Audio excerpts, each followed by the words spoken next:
The BJP's doublespeak on the fight against terror exposes their opportunism, cynicism, and lack of conviction on vital national issues. Yesterday, the Bharatiya Janata Party had described the decision to set up the NCTC as anti-constitutional. I have heard of unconstitutional. Anti-constitutional is a new one. An attempt was made to draw an artificial distinction between the center and the states in the fight against terror. It was suggested that cross-border terrorism, interstate terrorism, and national intelligence gathering was the responsibility of the center, while public order and police powers are the functions of the state. Now, the very same Bharatiya Janata Party, on the 18th of December 2008, while participating in the debate on the National Investigating Agency, had this to say, and let me quote: "Terrorism is not something that can only be fought through legislation. An anti-terror law is never a substitute for strong preventive intelligence. An anti-terror law is never a substitute for a strong security action and a quick reaction commando action against terrorism itself." Second quote: "What do we do to our security responses? The law is not relevant. Our quick security responses, our immediate security responses, rarely determine it, because if we take action after hours, then the terrorists have already won." Third quote: "An anti-terror law or a machinery to investigate terrorism, whether it is a central agency or a state agency, comes into the picture not as an agency or a law which can prevent the act of terrorism. It is not an agency which can really start distributing intelligence all over the country." And this is the most relevant part. "It is not an agency which will per se have a security force at its disposal to prevent terrorism." This is what the esteemed representative of the Bharatiya Janata Party had to say in the December of 2008. Now, if this is not an averment, if this is not a plea to have a seamless response to terror, then how else would you construe it? If this is not a plea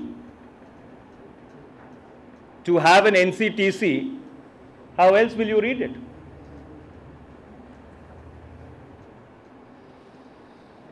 And interestingly, it does not end there. Those who accuse the Congress party of attempting to communalize terror need to look at their own actions. The distinctions which they draw between one set of terrorists and another, and the distinction which they seek to draw between one act of terror and another. So while the center works with the states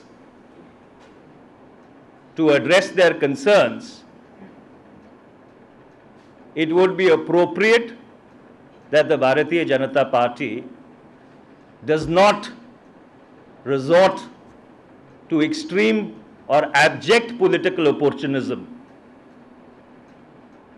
in order to score brownie points on a vital issue, on a sensitive issue, as important as the fight against terror. Thank you. It's all yours. Narendra Modi has written a letter to the Prime Minister raised objections to the amendment of the RPF Act. It says that the central is usurping state powers. Would you amplify, because RPF can stand for a lot of things? The Raider Protection Force. Well, frankly, I have not read the letter. And I do not know what are the amendments being referred to. But since you flag it for my attention, we would definitely look at it. If it warrants a response, we would come back to you. देखिए मनीष जी, आपने कहा कि BJP तमाम तरीके उसमें सहयोग पैदा कर रही है, उसको नहीं स्वीकार कर रही, लेकिन ममता बनर्जी की जो नाराजगी है, इसको आप किस तरह से इग्नोर करते हैं? देखिए, किसी की आशंकाएं या किसी की चिंताएं या किसी की प्रतिक्रिया को नज़रअंदाज करने की बात नहीं है। केंद्र सरकार राज्य सरकारों के साथ बातचीत कर रही है, पत्राचार कर रही है, जो उनका नज़रिया है वो राज्य सरकारों के समक्ष रख रही है। तो वो एक दूसरा पहलू है। जिस बात की मैं जिक्र कर रहा था, वो कल जो भारतीय जनता पार्टी ने निर्गल आरोप लगाए हैं, केंद्र सरकार के इस कदम को गैर संवैधानिक करार दिया है और उसमें तमाम तरीके की नुक्ताचीनी करने की कोशिश की है। मैं उस विरोधाभास की ओर इशारा कर रहा था कि जब एनआईए के ऊपर बहस हो रही थी संसद में दिसंबर 2008 में, तो उनकी जितनी दलीलें थी वो सारी दलीलें ये कह रही थी कि सिर्फ एक कानून काफ़ी नहीं है, आपके पास ऐसी संस्थाएं और ऐसे औजार होने चाहिए जिससे कि आतंकवाद को रोका जा सके। और जब केंद्र सरकार वो संस्थाएं और वो औजार बनाने की कोशिश करती है तो वही भारतीय जनता पार्टी उसके ऊपर आपत्ति उठाती है, नुक्ताचीनी करती है, उसको गैर संवैधानिक करार देती है। तो ये जो विरोधाभास है, इसकी ओर मैं इशारा कर रहा था। जो दूसरा पहलू है, इसमें ममता बनर्जी है, जो गवर्नमेंट है, ओमर साहब विरोध कर रहे हैं, ये तो आपके अलाइज हैं, पहले तो उनका सॉल्यूशन निकले। देखिए, जहाँ तक हमारे सहयोगियों का सवाल है या जिन राज्य सरकारों ने कुछ आशंकाएं जताई हैं, उन राज्य सरकारों के साथ केंद्र सरकार पत्राचार कर रही है, उनसे वार्तालाप किया जा रहा है और उनकी जो आशंकाएं हैं उनको ज़रूर पूरी तरह से सुलझाने की केंद्र सरकार अपनी तरफ से कोशिश करेगी। पर ये जो राजनीति से प्रेरित होकर हमला किया गया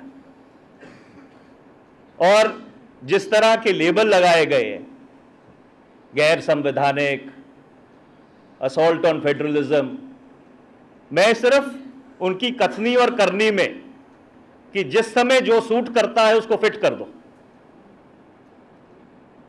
बगैर इस बात की चिंता किए कि किस विषय के ऊपर और किस संदर्भ में वो बात कही जा रही है। मुंबई कांग्रेस अध्यक्ष कृपाशंकर सिंह पर आय से अधिक संपत्ति के मामले में मुंबई हाईकोर्ट ने उन्हें उन पर एफआईआर दर्ज करने को कहा है। इस पर क्या प्रतिक्रिया? देखिए, मुझे इसके बारे में कोई जानकारी नहीं है। अगर किसी तरह का हाईकोर्ट ने कोई आदेश दिया है तो ज़रूर क्या कहते हैं, जो प्रभारी महासचिव हैं उनसे सारी जानकारी हासिल करके आपको आपके संज्ञान में रखेंगे। हाँ Renu. Rajasthan PCC President Dr. Chandrabhan has said publicly that if elections are held today in Rajasthan, the party will get only 50 Now, since the state unit is woken up to this reality, is your drowsy central leadership also going to eventually wake up to this reality of what is happening in Rajasthan for quite some time now? Well, if I understand correctly, the elections to the Rajasthan State Assembly are not scheduled before the November of 2013. So therefore, if at all the PCC president has indeed made the statement, which is being attributed to him, we would definitely verify the context. And if at all there is a response warranted or a clarification called for, we'll definitely come back to you. You think there is nothing to worry about the fact that the state unit is alerting the party to the reality of your government in the state and its performance, because he is linking it up to the performance of the government also, if you see his entire speech. If you can always verify that. Well, that's exactly what I said. It's important to understand in the context in which the remarks that you are attributing to him are really located. Because to really extrapolate and then react to it without going through the entire content of what he has said, and talking to him would perhaps not be appropriate. Mayawati ने अपनी rally में मनीष जी बोला है greater Noida में, मायावती ने अपनी rally में बोला है कि इस इलाके के लोगों को विपक्षी पार्टियों ने भड़काया है और हमने सबसे अच्छी लैंड एक्विजिशन पॉलिसी बनाई है। आप इनकी रैली में ग्रेटर नोएडा में आपने क्या करोगे? देखिए, जिस तरह के जन आक्रोश का बसपा की सरकार को सामना करना पड़ा था, वो इस बात को खुद ही प्रमाणित करता है कि उनकी जो लैंड एक्विजिशन पॉलिसी है वो कितनी अच्छी थी या कितनी बुरी थी। और पिछले कुछ दिनों में ऐसा लगता है कि किसी बौखलाहट से प्रेरित होके उत्तर प्रदेश की मुख्यमंत्री बड़े अटपटे किस्म के बयान देती रही हैं। One second.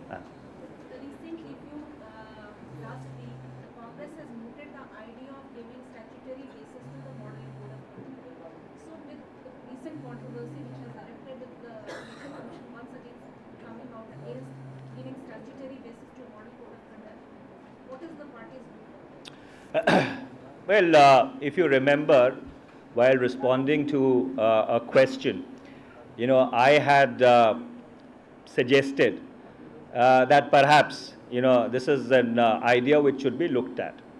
Obviously the EC, has a different viewpoint and the idea is not flying.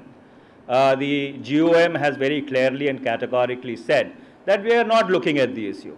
So allow things to abate.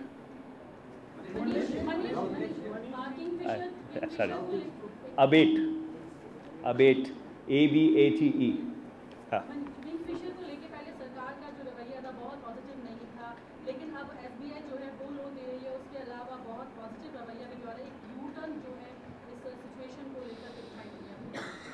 Honestly, I think if you address this question, अगर आप ये सवाल सिविल एविएशन मंत्रालय के अधिकारियों से या सिविल एविएशन के मंत्री से पूछे तो वो बेहतर जवाब दे पाएगा, क्योंकि मुझे इस मामले की पूरी जानकारी नहीं है। हाँ।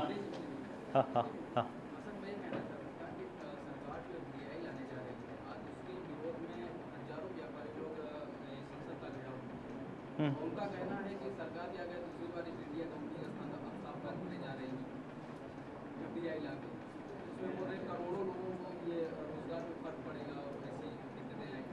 क्या कहते हैं सर? संसद का सत्र शुरू हो गया। संसद का घेराव किए हैं हजारों व्यापारी आज एफडीआई के विरोध में। नहीं, मैं वही पूछ रहा हूँ कि संसद का सत्र शुरू हो गया है।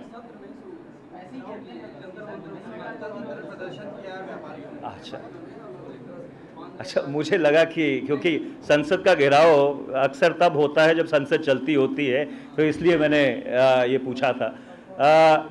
देखिए, जहाँ तक एफडीआई का सवाल है, एफडीआई के ऊपर जो हमारी राय है वो हम आपके समक्ष रख चुके हैं। जो बाकी राजनीतिक दल हैं उनसे बातचीत करके एक आम राय बनाकर सरकार इसके ऊपर आगे कदम उठाएगी। हाँ, वन सेकेंड हाँ। राज्य सरकारों और केंद्र सरकारों के बीच में जो संतुलन है, लॉ एंड ऑर्डर के इशू पर एनसीपीसी के माध्यम से फंडामेंटल चेंजेस की जा रहे हैं, उसकी जरूरत क्या है?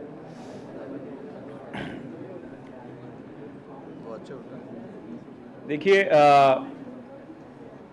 मैं आपके इस तथ्य को स्वीकार करने के लिए कतई तैयार नहीं हूँ कि एनसीटीसी का जो आदेश है वो किसी भी तरह से कोई संघीय ढांचे में बुनियादी परिवर्तन कर रहा है।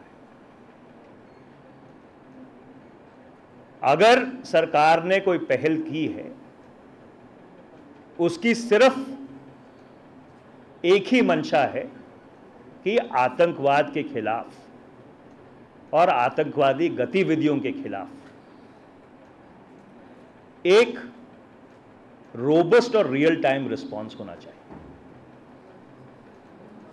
इसको जो संघीय भेद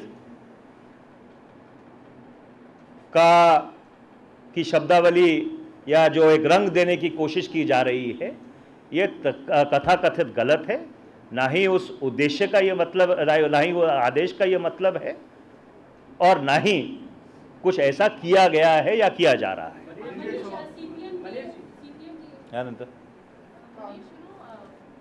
हाँ, after you, that's what I was indicating.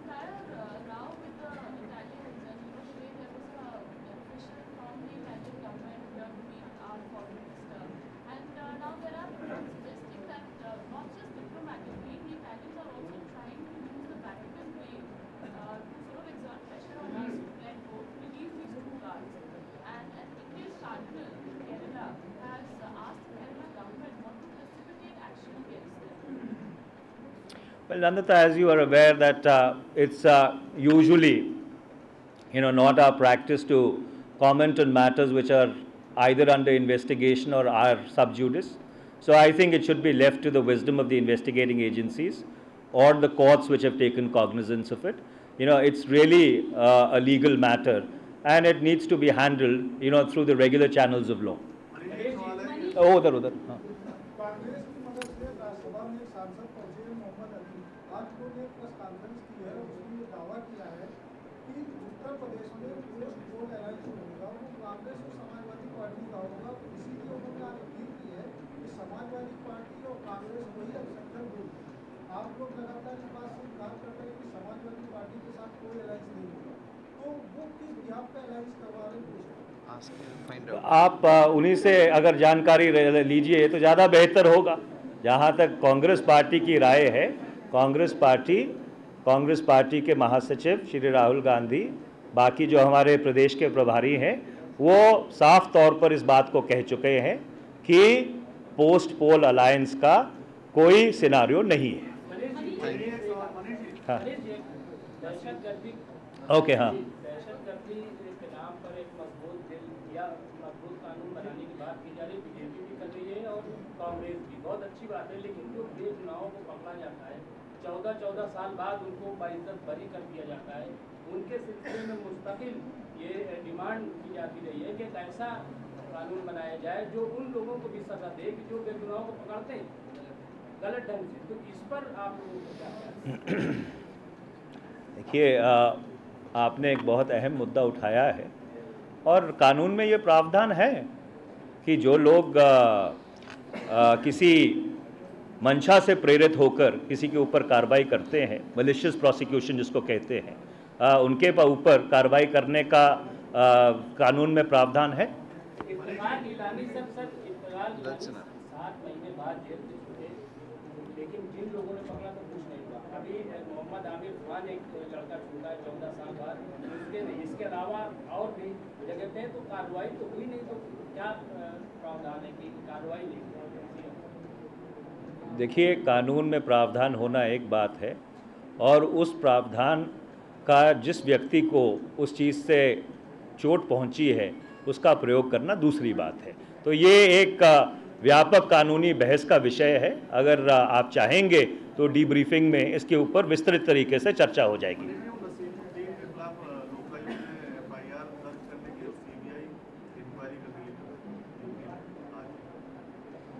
देखिए, अगर लोकायुक्त ने कोई आदेश दिया है तो उस आदेश का पालन होना चाहिए। Thank you.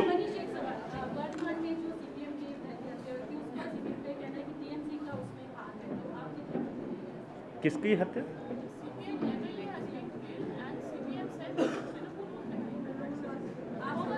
देखो, you see, on issues of which involve criminal investigation, we don't get into what one political party has to say qua the other. Our stand has always been, let the law take its own course.